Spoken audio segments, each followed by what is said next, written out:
पाकिस्तान ने चीन से 15 अरब डॉलर्स की अदायगियां मुअख्खर करने की बाज़ाब्ता दरख्वास्त कर दी। वफाकी वज़ीर खजाना और वज़ीर तवानाई की बीजिंग में चीनी हुक्काम से मुलाकात। वज़ीर आज़म शहबाज शरीफ 30 जुलाई को नए ईरानी सदर की तकरीब हलफबरदारी में शिरकत के लिए ईरान जाएंगे। तर्जुमान दफ्तर खारजा की हफ्तावार ब्रीफिंग।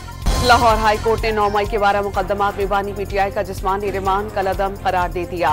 बानी पीटीआई की वीडियो लिंक पर हाजिरी का नोटिफिकेशन कलअदम करार। बानी पीटीआई को अपनी हिरासत फौज को देने का खदशा। लाहौर हाई कोर्ट में सिविलियन तहवील में रहने के लिए अपील दायर। वफाकी हुकूमत और 4 आईजीज फरीक नामजद। पीटीआई का 26 जुलाई को मुल्क गिर एहतजाज का ऐलान। पुर अमन मुजाहिरों का मकसद महंगाई, रहनुमाओं की रिहाई और क़याम अमन होगा। उमर अयूब का पैगाम। बन्नू में मुसल्लह जत्थों के खिलाफ ताबड़तोड़ कार्रवाइयां। 17 मुल्जिमान गिरफ्तार। बन्नू वाक़े पर वज़ीर आला खैबर पख्तूनख्वा की ज़ेर सदारत एपेक्स कमेटी का इजलास जारी।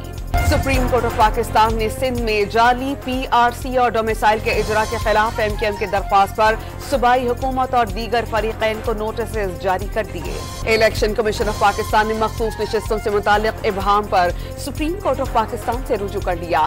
केस के जारी करदा सर्टिफिकेट्स तस्लीम किए जाएं। रहनुमाई तलब।